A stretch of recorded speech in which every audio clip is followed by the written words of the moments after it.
So hello students, I'm Shayande from the Department of Mechanical Engineering. Today I'm going to show you the hand tools of our pattern or carpentry shop. So basically, first of all, I want to tell what do you mean by pattern, what is the meaning. So in the definition of the pattern, we can say pattern is a model or replica of an actual object. So I want to elaborate the entire thing. Suppose I have a material in my hand. All of you may see this metal we have prepared through the casting procedure. Okay. So suppose this is a metallic object. If we want to convert this metallic object, we need a model or replica which will be similar to this object. Okay. So to get this type of metallic object, first of all, we have prepared one model through wood. All of you may see this type of thing. We named it pattern. Okay, which is model or replica of an actual object. That means this. That means from this wooden shape to this metallic shape, we have converted the entire this wooden shape to this metallic shape using some intermediate steps like the molding and casting procedure. Okay, so this is the main aim or main objective of our pattern shop. We are basically going to make a model with the help of some hand tools. Okay, then what will be the material for the pattern? Basically we can use the wood, wax as a material of the pattern. There are many more materials also, but mainly we use these two materials. Okay. Now I want to tell you another thing is that we have to use different type of hand tools, okay, to perform this type of job.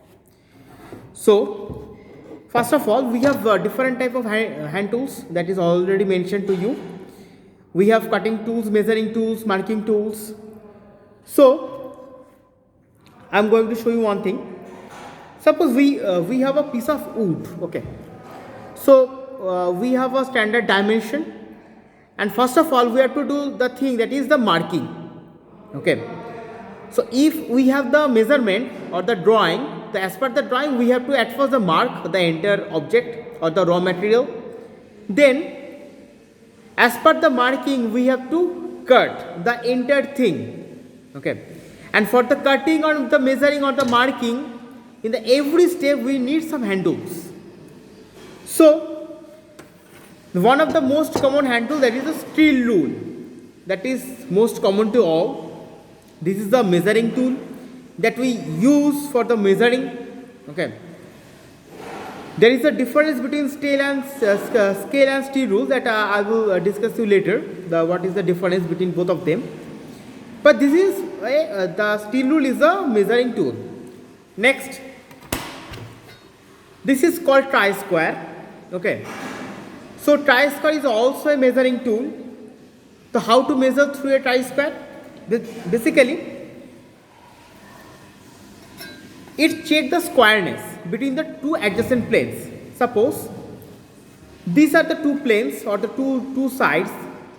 If we have to check the angle between both the sides is 90 degree or not, then we have to use this hand tool. How to do this? We have to place like this here, and easily we can check there is any gap or not. Okay, so we can easily check there is no gap. That means the angle between this plane and this plane is 90 degree. But from this side, if we measure, we can see light is passing. So light is passing through this section. That means this plane and this plane is not 90 degree. So we use this hand tool to check the squareness. For the entire material, we can check the squareness through this hand tool. So after this tri-square, we have some another hand tools like the cutting tools for the cutting purpose. So in my hand there is a pharma chisel for the cutting, and to strike this pharma chisel we have another hand tool which is also called the striking tool, that is called mallet. This is just like a hammer, but this is not hammer. We cannot use hammer in case of our this pattern shop. This is called mallet, and we use this mallet as our striking tool. So we strike here and we can cut easily through this pharma chisel. After that we have a planing tool. This is called metal jack plane. Okay, in the market we have also the wooden jack planes. Okay, so both of the wooden jack plane and the metal jack plane we can use. There is a certain angle of the blade. We can see there is a blade. Okay, and here through this section there are the cutting edges, so we can easily cut the entire wood through this, and this is the planing tool. For the planing purpose we use this hand tool. Okay, so next, after this we have the interesting and most common hand tool, that is the saw. And the name of this saw, that is the cross cut saw. I think all of you may see this is a cross cut saw. Okay, so why it is called cross cut saw? If we see the teeth, so we can see the teeth are available in the cross. Okay, so one is left side, another is right side, and by this way we have the entire teeth. Okay, so this is our cutting tool. Here one important point I want to mention: we cannot use the hacksaw. Okay, for the cutting. I will discuss you later about the hacksaw. If you have any type of questions, you may also write in the comment section. I will definitely try to answer those questions. Okay. So after this cross cut saw, we have another thing, that is another saw, that is a tenon saw. Okay. This is called tenon saw. All of the hand tools that we are showing here, that we will use in case of our wood working. That means if we want to work on the woods, then we have to use this type of hand tools. Okay. After that we have another hand tool for the filing purpose, but this is not file, this is called rasp. I want to show you. This is called rasp. Okay, this is called rasp. So basically rasp is used to remove the unwanted material from the material. Okay, so to remove the wood from the surface for the planing, we can use this. Okay, and for the metal working we have to use the files, but for the wood working we have to use this rasp only. We cannot use the files. There is a big reason behind this phenomena why we cannot use the file in case of our woodworking. We have to use only the rasp. Why? So if you have any doubt regarding this question, please write in the comment section. I will definitely answer. Okay. So next I want to show you another hand tools. So after that I want to show you two different type of marking gauges, marking tools, basically marking tools. One is marking gauge, another is mortise gauge. So first of all I want to show you the marking gauge. This is called the marking gauge. For the marking on the woods we can use this marking gauge. If we see carefully, one pin is attached here. Okay, actually that is not visible in the video, but I think all of you may see there is a pin at this end, and this pin will be used to mark or to scratch on the woods like this. Suppose this is our wood and we want to mark. So at first of all we have to adjust through this, and this portion is totally adjusted, and movable over this portion. So suppose we have adjusted this. So if we slide here from this side to this side, there will be a scratch mark on the job. So we use this hand tool, this marking tool, or the marking gauge. This is called marking gauge for the marking. Similar to this marking gauge, we have another marking tool I want to show you. There is a Mortise gauge. This is called the Mortise gauge. This is similar to the marking gauge, but there is a difference between the Mortise gauge and the marking gauge. All of you may see there are two pins available in this section. Two pins, 1, 2, and those pins are also adjustable. That means I can increase the length of the pins.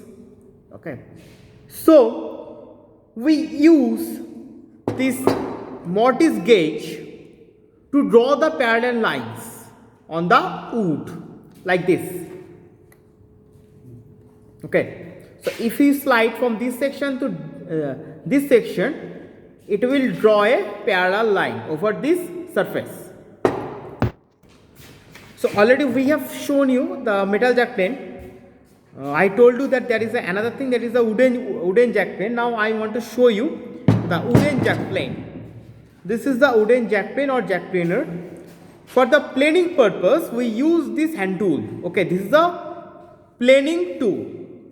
Okay, after this, we have different types of calipers available. Mainly there are two types of calipers here. Mainly there are three types, but in case of pattern we will use the two types. One is inside caliper and other one is outside caliper. Okay, and this inside and outside, both the calipers we use to measure the internal diameter and to measure the external diameter. Okay,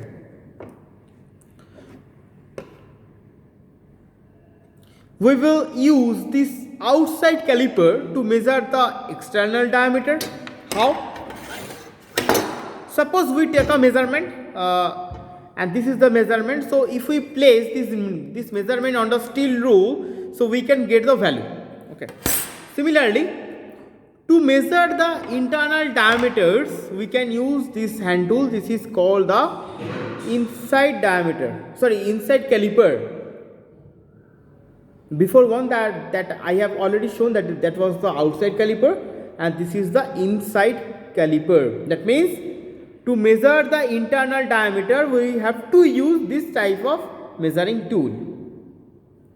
And another one we have to use, that is the divider.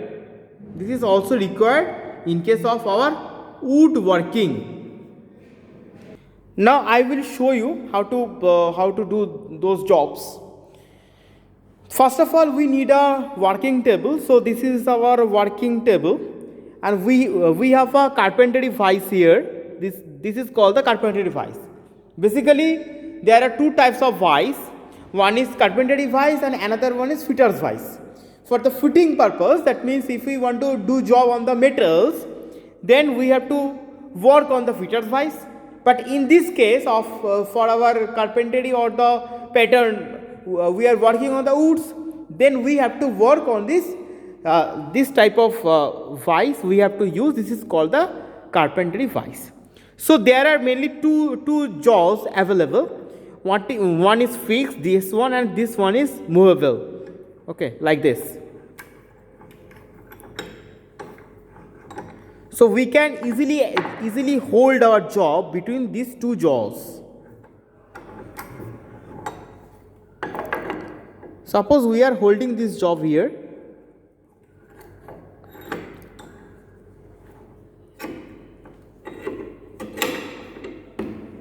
Suppose we have hold the jaw here. Now we have to perform various operations on this jaw as per our drawing. I will give you the drawing at the end. Suppose we want to clean those surface by removing some material, and we are going to plane this through a rasp. So I will show you how to do those job.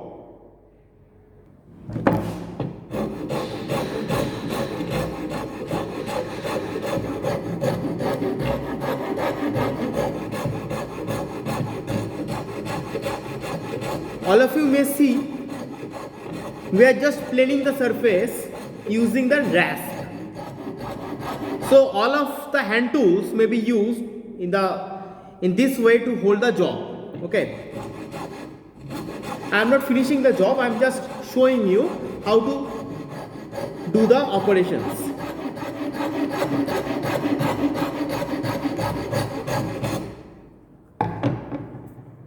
Okay, so now I am going to show you one drawing, and these are the dimensions. So all are requested to pause the video here and please draw the entire diagram. And as per this diagram, as per the dimensions. Okay, so please note the dimensions from this diagram. Okay,